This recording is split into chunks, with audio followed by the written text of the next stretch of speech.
You have the floor. Thank you, Mr. Speaker. Yes, Mr. Speaker.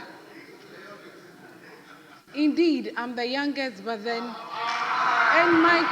Honorable member, you have the floor. Mr. Speaker, when you get to the constituency,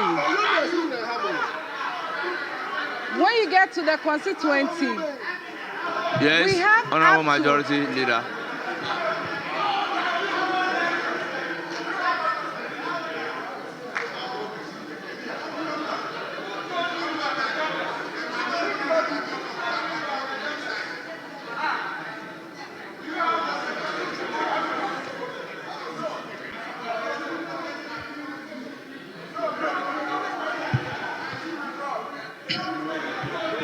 Honorable Walanyo, may you remain silent. This is a fact. What are you going to do about it?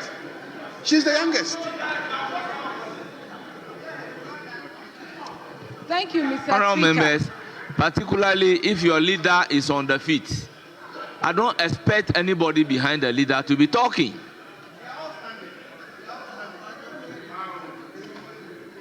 Yes, you have the floor. Thank you, Mr. Speaker. So as I said earlier, Ghana is a beacon of democracy. And Mr. Speaker, during elections, violence should be condemned. No matter the government, either MPP or NDC. But then what is very important is, Mr. Speaker, we as leaders, our comments before elections, during elections, and after elections are keenly important. And so we need to be extra vigilant in making comments before elections, during elections, and after elections.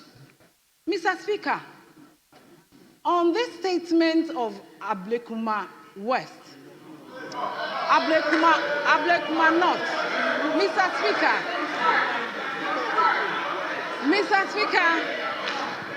it is one thing we should condemn because of the violence that it came up with.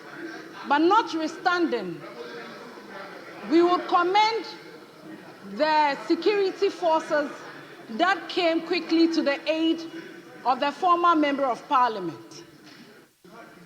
But this is a call to us as Members of Parliament, since we are discussing it here, that the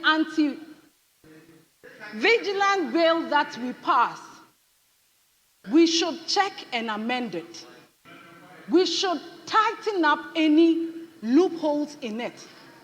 Because I believe that if it is being well done, we won't be here discussing this matter. Again, Mr. Speaker, one thing we should also be aware of is what earlier our Member of Parliament once said, that His Excellency John Dramani Mahama assumed office and is so concerned about these past occurrences. And so when this happened, he quickly came out with a statement, and today we also have a female vice president who she is equally concerned and condemned the violence during this process. And I believe that with what they have exhibited, this Akroma North issue that happened and the previous ones will be investigated and justice will prevail. Mr. Speaker, before I end, I would say that members of Parliament should be extra careful with their comments, because that is what generates the grassroots to get themselves involved.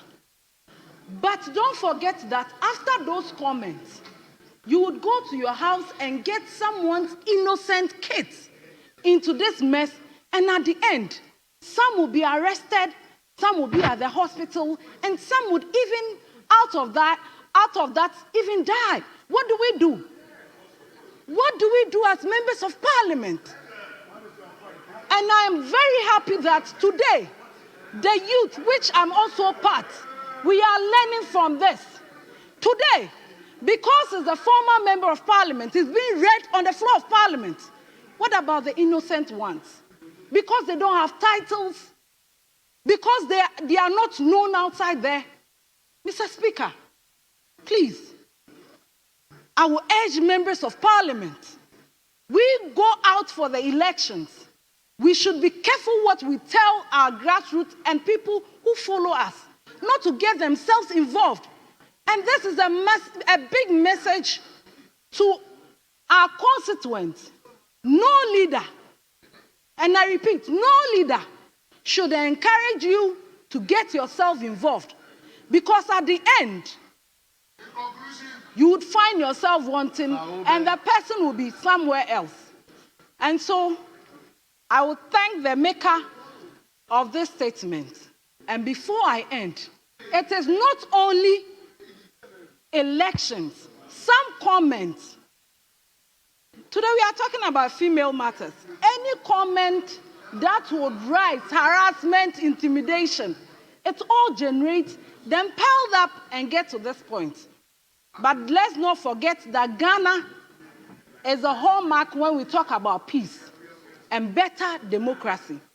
Thank you, Mr. Speaker, for the opportunity given to me.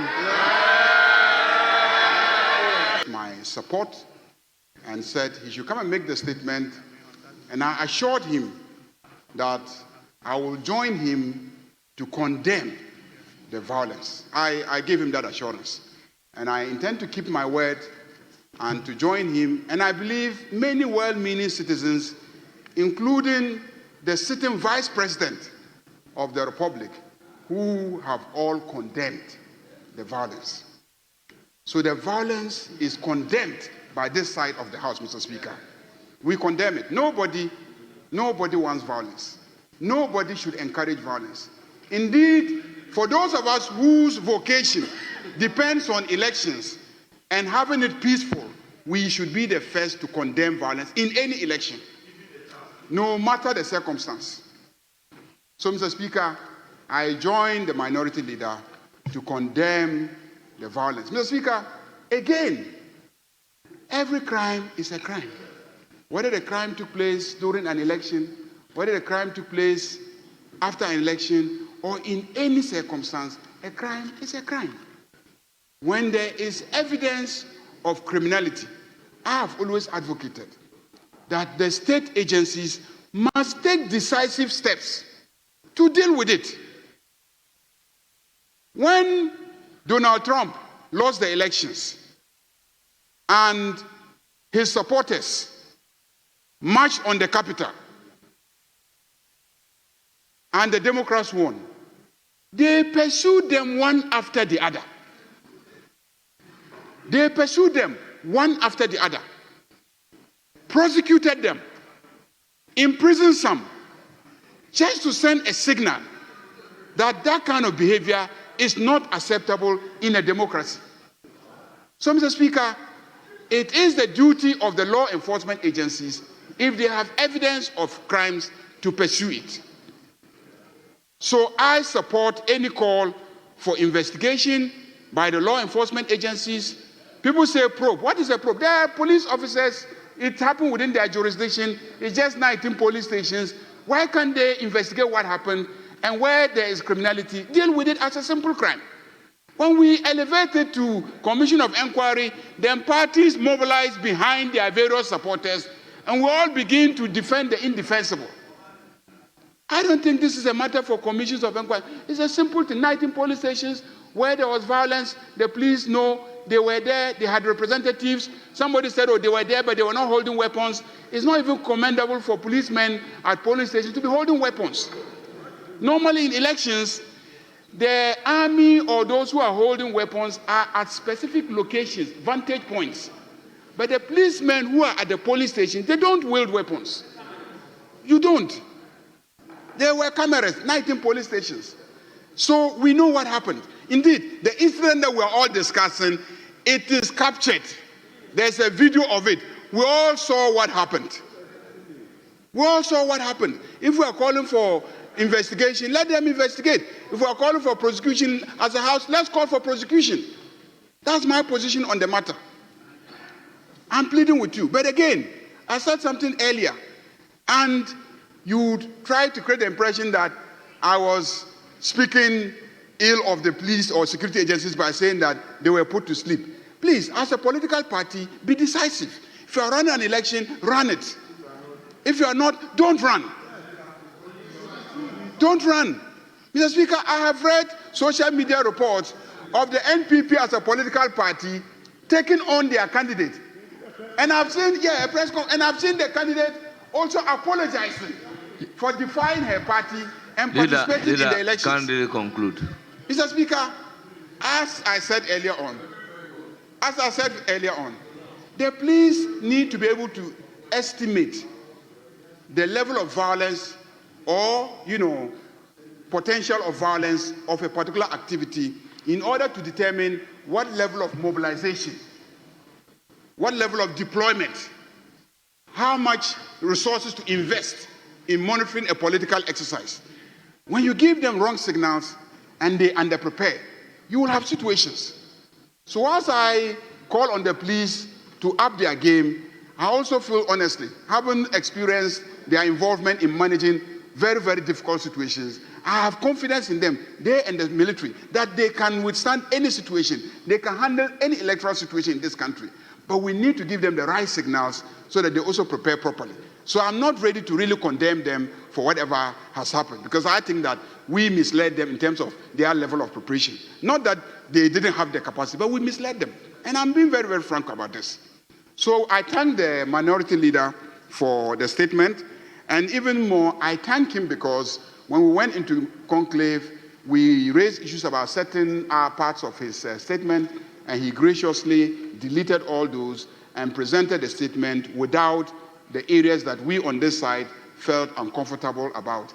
And I think that the statement was well delivered. Comments were made, a few passions raised, but I think that that is how this House functions.